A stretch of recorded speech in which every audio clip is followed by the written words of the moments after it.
Vous m'avez eu pendant 52 ans.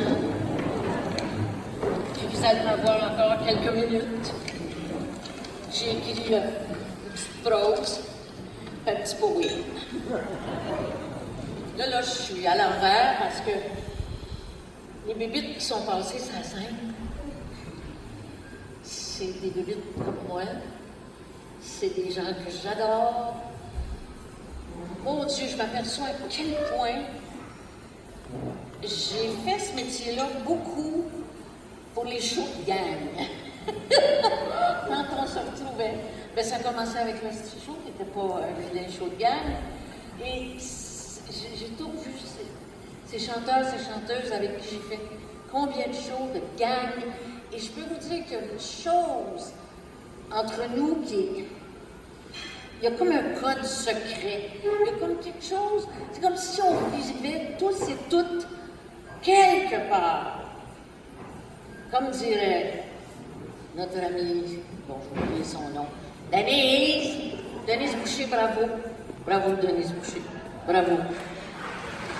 Tu parlais des blancs de mémoire, j'en ai un. Cohen! Mr. Cohen, on a tous la même fêlure quelque part, on dirait que quand on se retrouve entre nous, on se dit bonjour à nos fêlures les uns aux autres. Yvon, 8 mois. Yvon, c'est effrayant. C'est vrai, j'en ai pas parlé. Et j'étais tellement contente que tu le dises parce que ce moment-là dans ma vie, ça a été extrêmement important parce que je sortais de l'hostie show, puis c'est entendu entre Robert et moi qu'on faisait un show avec Yvon. Ouf, ça s'appelait l'hostie show, puis après ça, on continuait nos vies. Mais bon, dans l'industrie de la musique, le drame, ils se séparent, en tout cas. Mais pour nous autres, ça a toujours été clair. Mais pour moi, c'était quand même un gros choc de sortir de ce show où on a vécu une intensité absolument extraordinaire.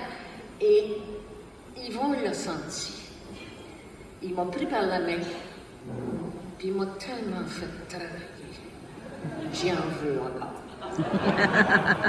Je t'aime, Yvon. Merci.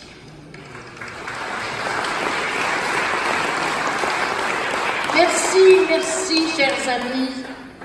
Merci, cher Pierre Carl. Quel bel oiseau tu es. Quel bel oiseau.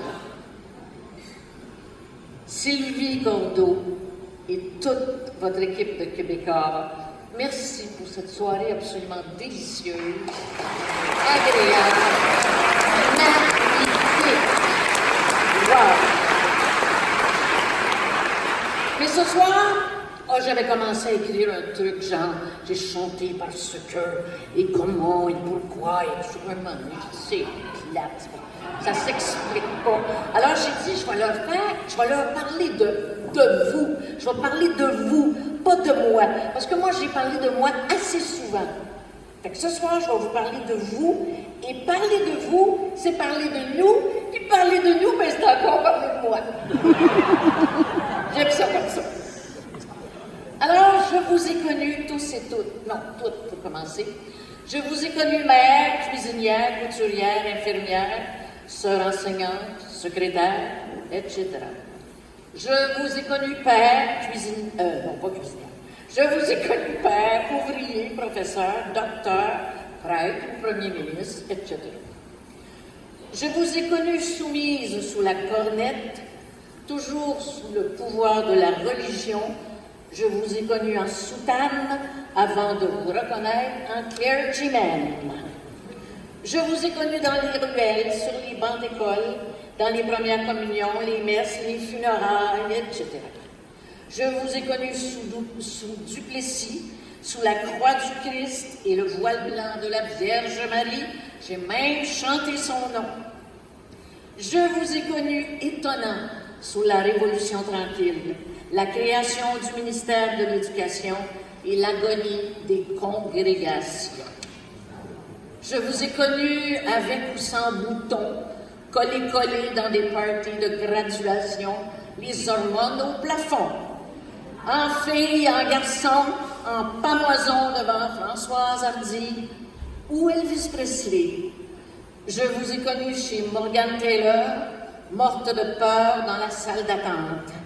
Je vous ai vu acheter des pilules sous l'œil inquisiteur d'un monsieur en blouse blanche. Je vous ai vu en mini-jupe, en pattes d'éléphant, en je veux pas 10 enfants, en gars, en amant, les cheveux au vent, le joint entre les dents. Je vous ai vu en hostie, en ciboire, en tabarnak, en vierge, souvent en crise contre les fédéralistes calistes.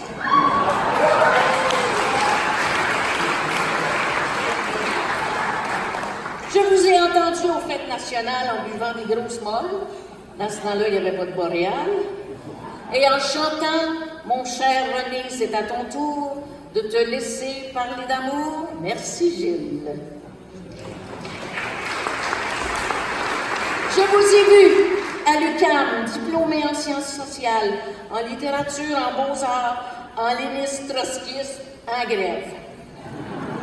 Je vous ai vu passer de la plume au clavier, du mariage à l'union libre, de chum en blonde, du noir au blanc, du excusez-moi au fuck you. Je vous ai vu écrire des lettres manuscrites, taper au dactylo, surdévelopper vos pouces du courriel au texto. Je vous ai vu en parent en retard à la garderie, avec de moins en moins de temps, de plus en plus souvent. Je vous vois de plus en plus allergique au pollen, aux aliments, au changement climatique, politique, économique. Je vous ai vu perdre vos parents en vous disant « on est les prochains sur la liste ». Je vous ai vu travailler comme j'ai travaillé pour gagner ma vie, en trouvant les mots pour vous toucher et les mélodies pour vous bercer. Mais je vous ai aussi observé dans les salles de spectacle. Ça paraissait pas, mais je vous regardais dans la salle. Autant vous m'avez regardé, autant je vous voyais, autant vous m'avez entendu, autant je vous écoutais, autant vous m'avez aimé, autant je vous ai aimé. Merci infiniment à tous mes collaboratrices et mes collaborateurs, tous. Vous m'avez permis d'être Louise Forestier. Pourquoi écrire? Pour moi d'abord. Parce que la vie, parce que la mort. Faire de la vie un manuscrit toujours senti, jamais fini. Travailler son style et refaire ses classes. Régler l'inutile et gratter la surface. Oser ses images, tenter ses audaces. Trouver son langage, ouvrir l'interface. Pour moi, écrire, parce que la vie, parce que la mort, faire de la vie un manuscrit, toujours senti, jamais fini. Éviter la fuite et prendre sa place, inventer la suite pour sortir de l'impasse.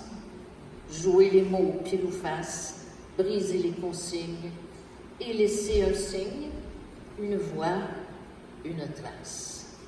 Merci.